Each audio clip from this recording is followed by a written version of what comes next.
Testing, 1, 2, 1, 2. Testing.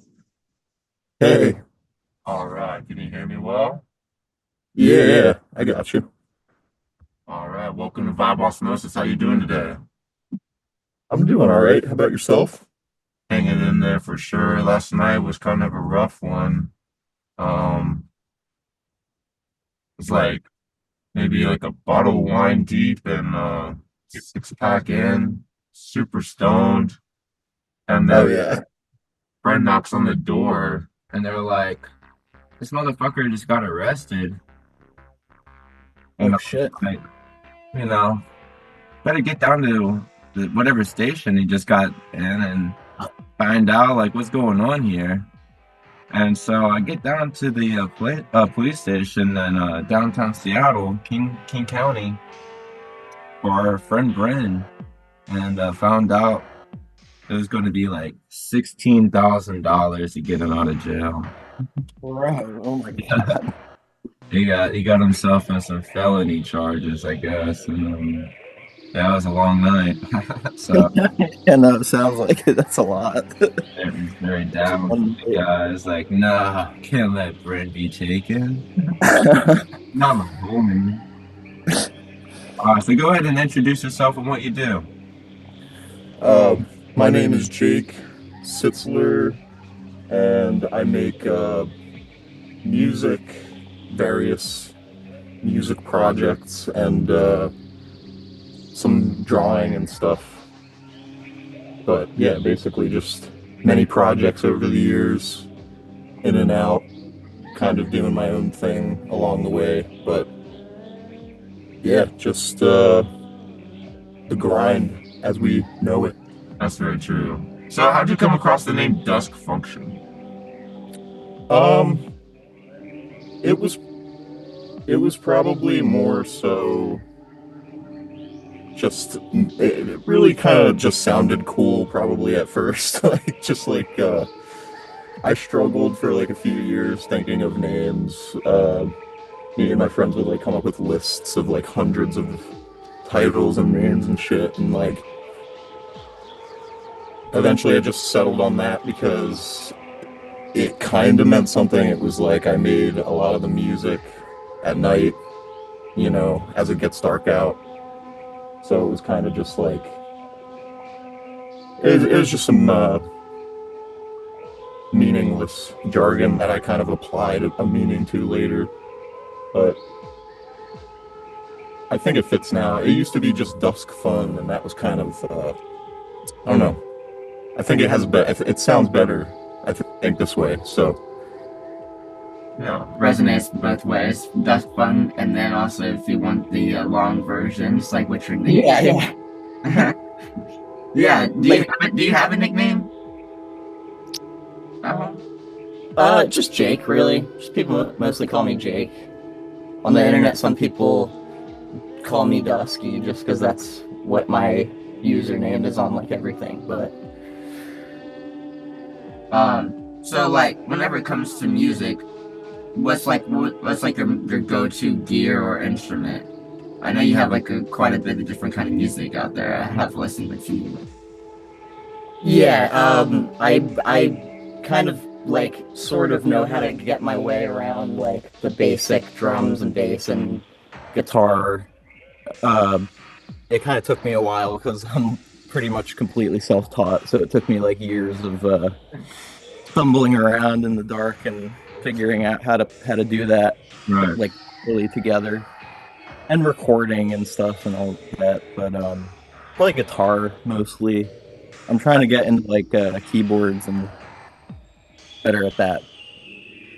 That's been my main thing that On I'm tackling. on that collaboration song you're in, you're not on the keyboards? No. That's my the Signal Valley Yeah. song. Yeah, that's my friend Dan. Yeah, no, Dan's awesome. He's just a whiz at the keyboard, and I think, yeah, that music is just it's incredible. I played a little guitar on that. There's like a lot of really good features on that track. That one is a really groovy track. So here's a question for you. So If you could have any fictional character from a TV show be your best friend, who would you choose? Hmm, that's a good one. Hmm, maybe like SpongeBob or something like that, or Patrick. Like, you could just laugh all day. I don't think anyone's called it yet. That's probably like I'd have to say consistently like my favorite classic cartoon, I guess, like growing up and shit. But my sense of humor is like really dumb. I like stupid stuff, so it just like Patrick Star. You know what I mean? Like, you just it's harder to find a better archetype of like just funny, dumb cartoon characters. Very true. Also, so where are you based? Where you from? I'm from Medford, New Jersey, Medford Lakes. So I'm like on the edge of the woods, kind of suburby edge of the middle of nowhere kind of thing, but like still close to like Philly and stuff like that, Philadelphia, New York, kind of. But That's sweet. I lived in West Philly for a little bit with my sister, and got to do some work where it took us out to New Jersey, New York quite a bit. And so that was really fun to always like, oh, well, this is what it's like over in this neck of the woods, and like see what this kind of neighborhood is like. And I feel like people do shit on Jersey quite a bit, but I mean, like, yeah, it does have a lot to offer, even though they have like some dead towns that have like little weird bars that still have music and stuff. It's still like, I don't know, has its own vibe for like people that are into like like that kind of suburban life where it's like in the middle in between, because it really is the best of both worlds. You could either go and drive to the city or enjoy like your hometown life, you know? oh yeah, yeah, and it's like isolated in some areas, like Yeah, woods, and just North Jersey is just like one giant kind of extension of New York, like, definitely. or like kind of just expanse of buildings. Um, but yeah, no, New Jersey has like a lot of weird secrets and stuff and history. It kind of had like a little bit of a head start, um, building the lore and everything behind it. So, what are some musical influences behind what you do? Um, I want to say that like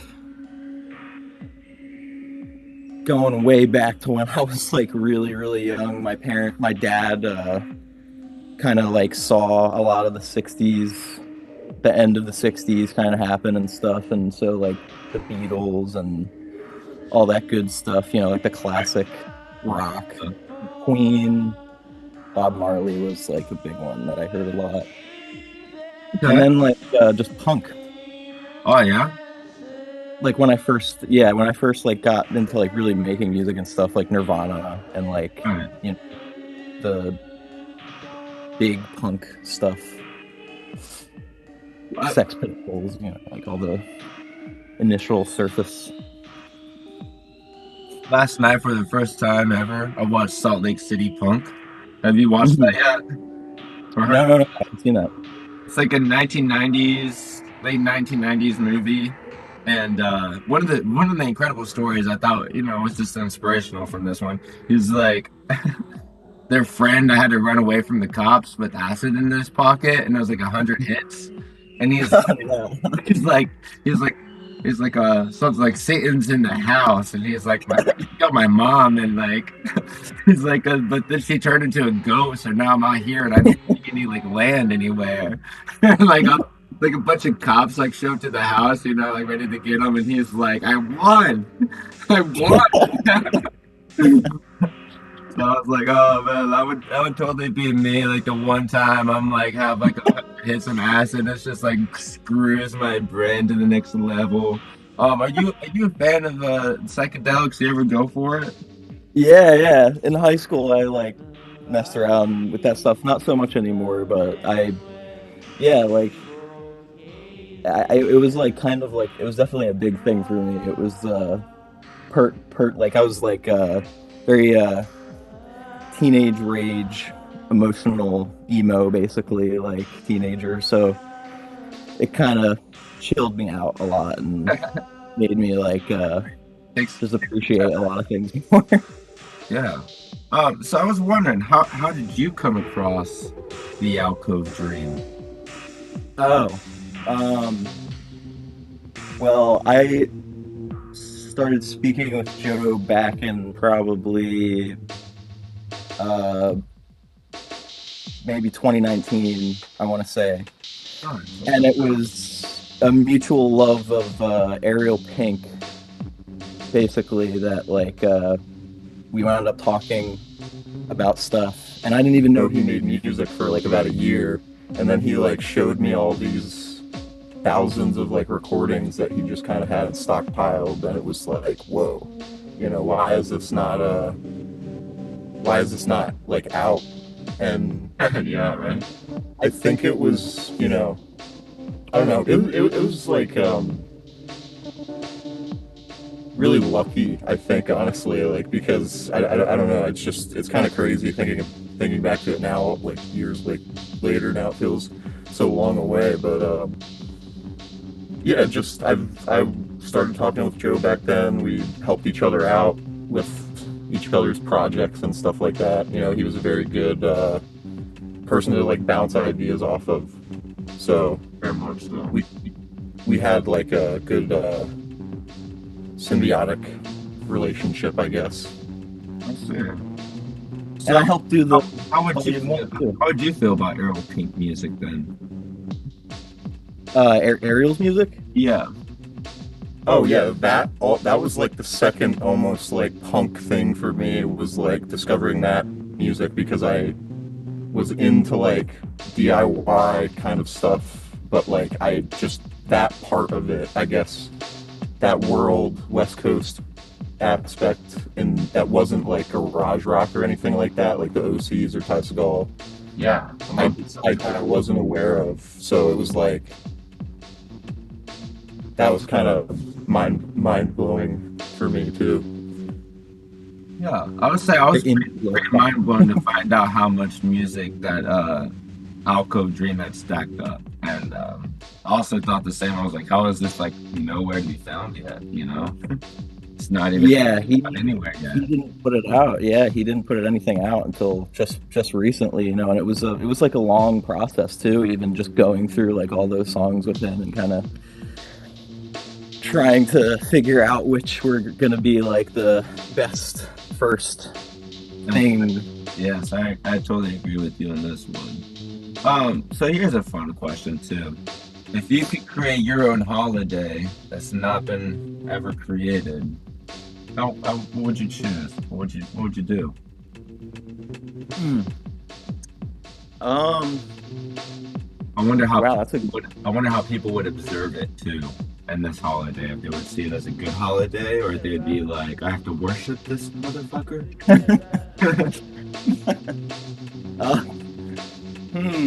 That's a really good question, actually. Like, let me think, because like I love Halloween. Maybe like some sort of like a second Halloween, like a spring Halloween, where it's more based on like rebirth, or instead of, you know, like the themes of death. Yeah, something like that. We don't have that here really for American culture, I guess. But yeah, I totally agree. It's kind of mislooked. Yeah, I mean, maybe like I'm not sure, honestly, when it comes to like not anything that's not the big, you know, classic holidays. But I'm sure there's something like that. But, you know, just like trees coming, I don't know, like springtime, flowers coming up, getting warmer. Something big than that. What would you say is your favorite holiday then? Definitely Halloween, but I guess the reason I say that is like, I don't know, I feel like in the springtime, like I almost get like this weird like stasis, like frozen Like I almost wonder if it was like it's like I don't know. I don't really. I don't know. It's a good question. I've never really thought about that. This is one of the classics for Vibe Osmosis, okay? Now, if you had to wear a costume every day for the rest of your life, which one would it be? Like some shit like Jimi Hendrix or like like some of like old George Washington-esque, old, probably British looking like thing. I don't know, some psychedelic version of that or something like that. That'd be cool. The wig's back. Yeah. And a wig, for sure, yeah. Long fucking like down to my toes. So this one goes back to your music. What's your recording process? What do you like to record on? I've used a lot of stuff. I use my phone, the laptop, a lot of cassette recording. I have like a little Tascam 8-track that I've been using for years now, and it's kind of falling apart now, so it's a little bit harder to use, but I'm still able to like make it work with bouncing and stuff. So it's what I hear. A lot of them get their wear and tear pretty fast if you're a pretty avid recorder. Oh yeah. And I've definitely done like 20 tapes on that shit now, and so it's just like it's hanging on though. It's So here's another classic Vibe Osmosis question. So if you were stranded on the island and you could only take one thing with you, what would you take?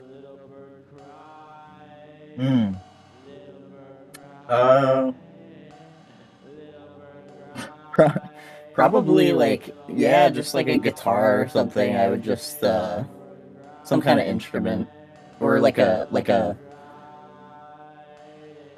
maybe like an iPad or like something like a big tablet with like a big giant life-proof case on it that I could draw on. It's not connected to the internet or something. I don't know.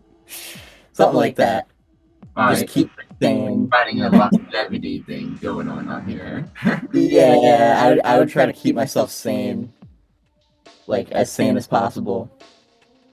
So like with this process that you go through with like recording on different stuff, what do you like to bounce back like your tracks to or master and stuff on? So I have not transferred my stuff very well from tapes.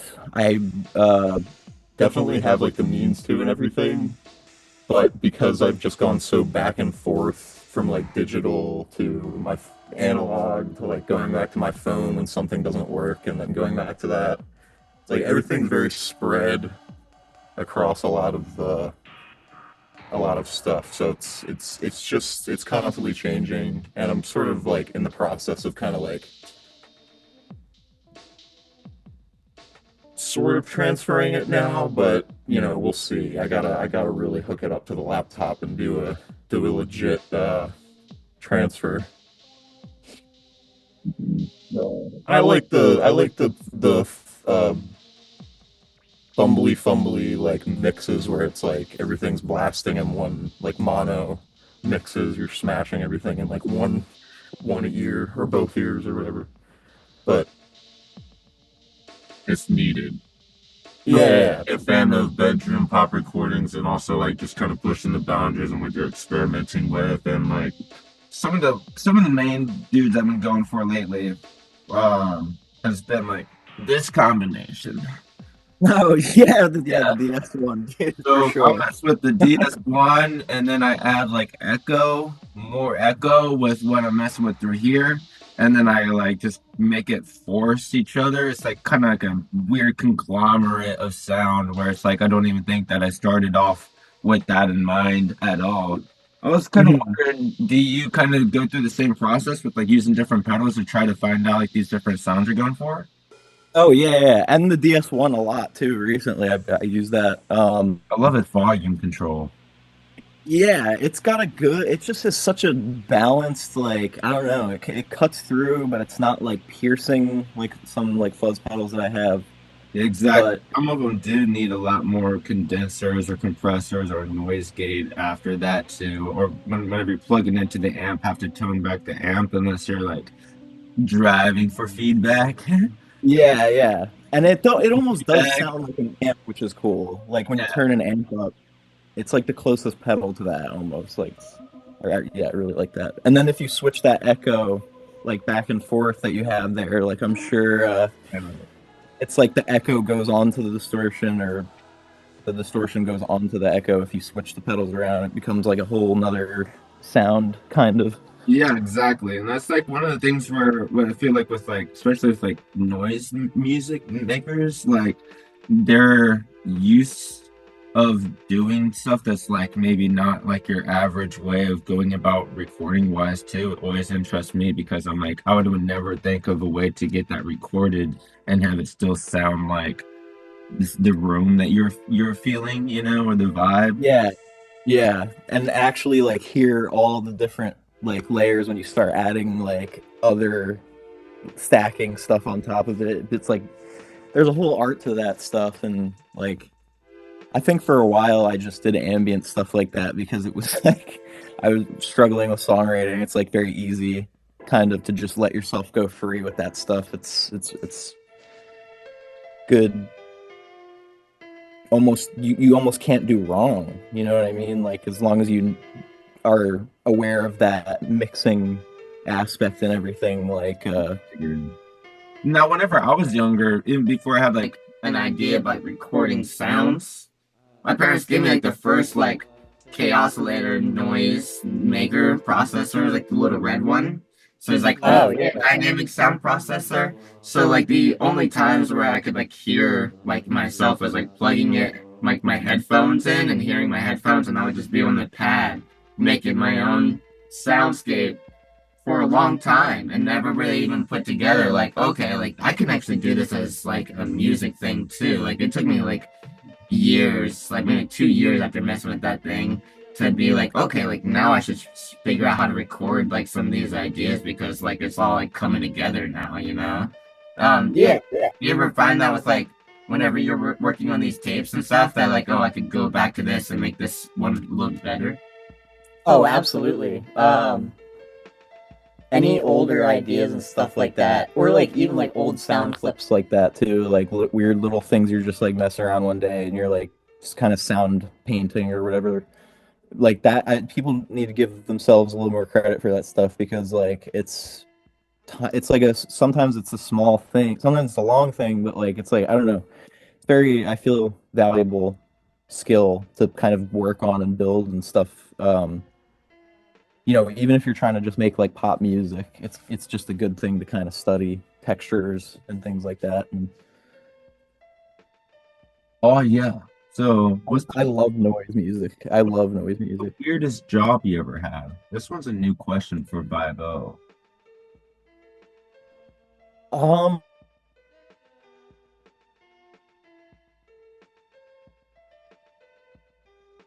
both were kind of like strange, very strange jobs.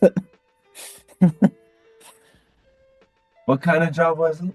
I mean, Oh, well, I was a landscaper for a little bit and like a little team of friends back in the day, like high school era, that we would just go out and just try to like do our own landscaping business, and it was very it was back-breaking work. Like I like fucked up my back and like all sorts of stuff because I was playing in a band also at the time, and I was doing drums, very heavy, loud drums, and so it was backbreaking.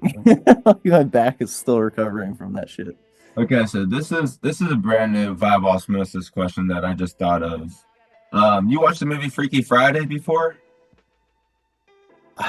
I like kind of So it's like, what would your Freaky Friday situation be if you had like switch bodies with like your mom or your dad or whatever, somebody in your family for a day or a like week? I guess like the ideal like switch. Yeah. Hmm.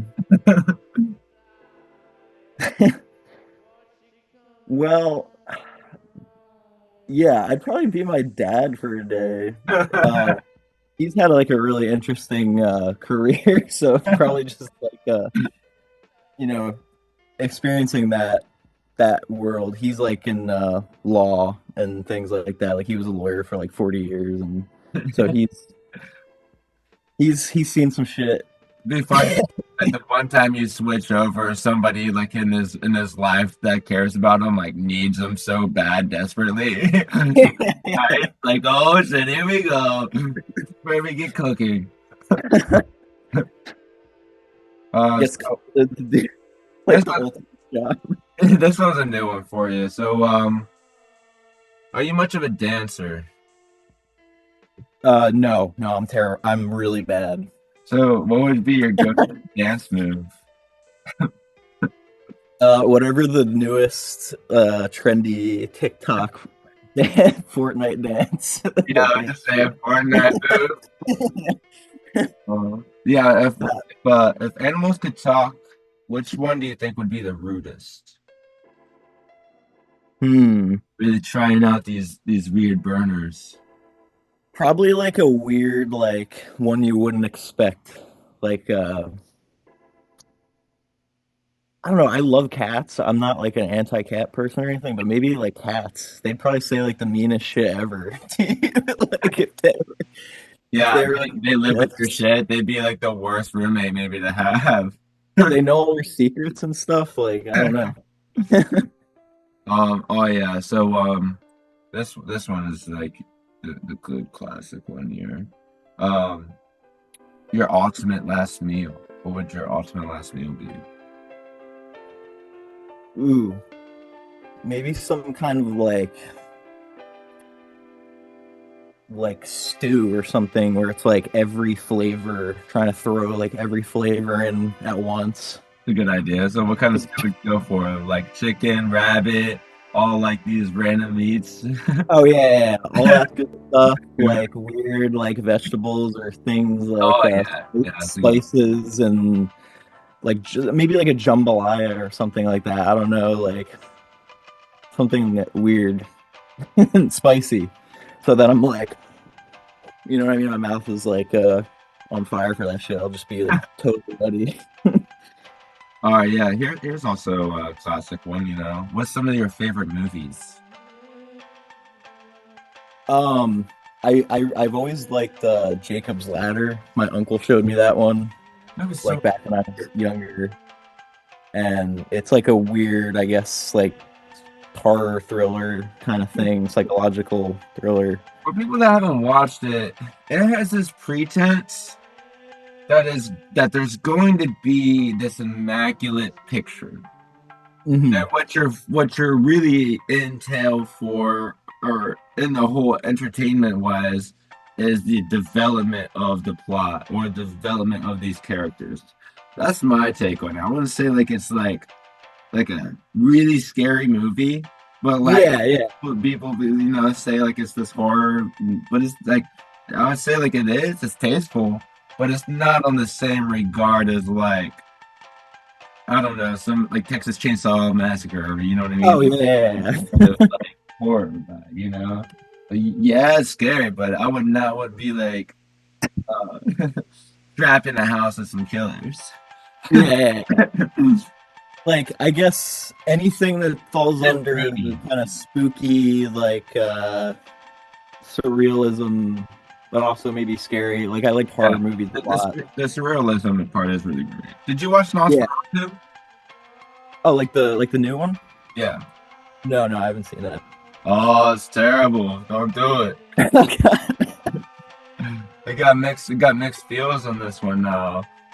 It's like this one I was expecting it to take me on another journey because I'm a fan of Robert, but Mhm. I feel like really let down on not knowing some of the stuff that I wanted to know. It makes you question a lot, but like it doesn't let you know everything.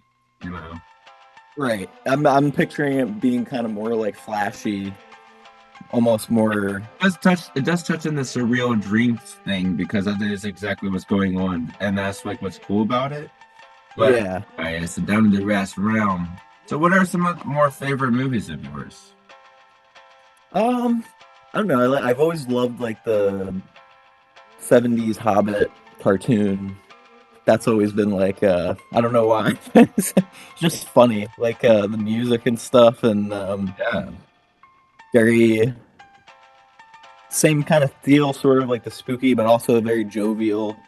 Like the washing plates or whatever. Don't crack the plates. That song like probably had an effect on me when I was younger. I trying to recreate that endlessly, but yeah, just it's like kind of I've been kind of bad with movies lately. I haven't really seen anything. I wanna watch like David Lynch's stuff though because I really like that stuff, and obviously he passed recently, so wanna I've always wanted to see those movies, and they're kind of like all on like different streaming whatever. So I haven't seen like yeah. Mulholland Drive or anything like that. What? Never took the dive on all his film? I've seen like Twin Peaks, and I've seen like uh, for some reason Dune, and I think Eraserhead too, which was amazing. But Great. yeah, that weird like middle period in between that stuff, I gotta check out. But I love David Lynch. David Lynch is incredible. I think for me, Blue Velvet really stuck out because obviously the guy's name's Jeffrey. So I was just like, who the fuck has the lead character named Jeffrey? You know, like this never happens. So, whenever it comes to working on music right now, do you kind of like set goals and stuff for yourself of like, hey, this day I'm gonna start doing this or anything like that, or do you just kind of like let things ride and like let it come to you? I've taken a bit of a sabbatical.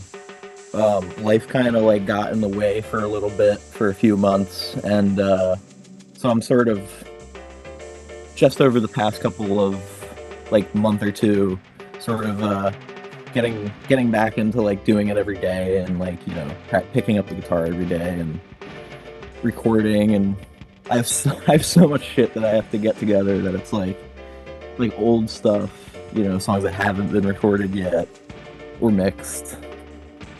But it's very day to day for sure. Like I do have a plan, kind of a loose plan, but I almost like never. It almost never goes that winds up actually going that way. It just it takes its own way, kind of, whether I want it to or not. But who knows? That's just it's an evolving thing, probably. And also, so whenever it comes to like, setting goals and stuff like that, music wise, like, do you have like anything lined up for like 2025 or anything that you like want to shout out? I mean, I just have so many like incredible friends making music right now, like really great music. That it's like it's almost hard, but I mean, off the top of my head, my friend Jude Leal has an incredible album out. My friend Johnny Rafe on Bandcamp. This is all Bandcamp stuff. Okay. Those are great albums, like that I would just have to shout out. Night Addiction by Johnny Rafe and New Egypt by Jude yeah. Leal. And then, of course, the Signal Valley stuff, like we were talking about earlier. Right. Signal Valley has like tons of albums and music and stuff, so definitely a great rabbit hole to dive down. I'm like in transition mode still, but I will have something. I'll in that post something soon, or be like just sort of figuring out right now how to present or introduce myself, I guess. So throw in some of my, I guess, my own personal questions that I think of. So, do you remember like the very first music video you ever watched?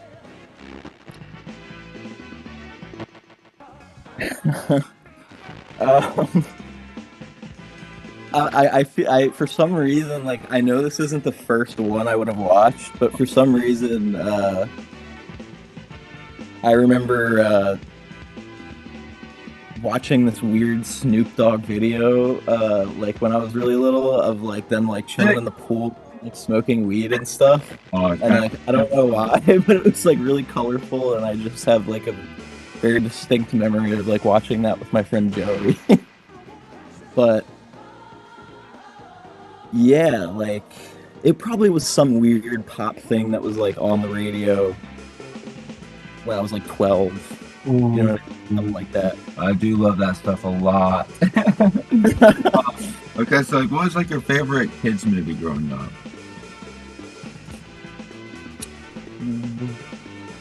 Probably the SpongeBob movie. Yes, it's The awesome. big SpongeBob. The fan. dream sequence is amazing, and also like he was like, wait out. Every single time he's like really wasted. I was just like, oh, it's so good. I'm like, I think if I was ever really wasted at the bar and I did that to somebody, they'd be like, I don't know if I watched SpongeBob enough to like this guy. Get him out of here. He's a goofy goober. Yeah, he's a goofy goober, damn it. Like Patrick flying into the thing. Like, Yeah. Got like his idea for the promotion. He's gonna get naked for his friend. So brilliant. there's just so many classic moments in that shit. I don't know. It's hard to even like remember that's all one movie too. And then like obviously They like pack a lot of good stuff in that. yeah, and like Ocean Man being at the end, like just, Yeah, I would say that was my introductory to Ween, actually. Like, I wouldn't have known anything about Ween if it wasn't for like SpongeBob. And it's so weird how SpongeBob introduces people to music you get into online. I luckily had a friend kind of that was like a huge Ween head that kind of like reminded me of that in high school. Like I kind of still almost thought of them as like the SpongeBob band or something like that. I like hadn't heard any of their stuff, so like that was like, that was like holy shit. Yeah, that was like my Tool moment. I was like, dude, you telling me Tool gets down?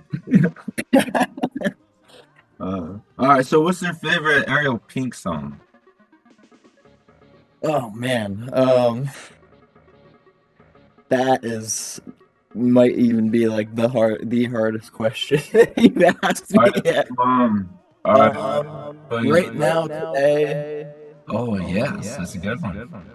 Netherlands. I like Netherlands. Mine, I think, is probably for Kata Wade and Alyssa. Headers. Oh yeah. All right, so what's your favorite Alcove Dream song? Oh, that's another hard one, but I guess we could go for official tracks because we can't. I don't really want to say this stuff that's not out officially yet. Yeah, I'm trying to think within the realm of like what's out there. Shout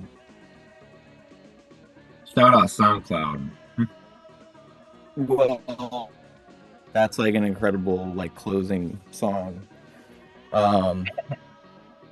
Just Like a Waltz. That's probably like one of my favorites. It's just so good. I don't know.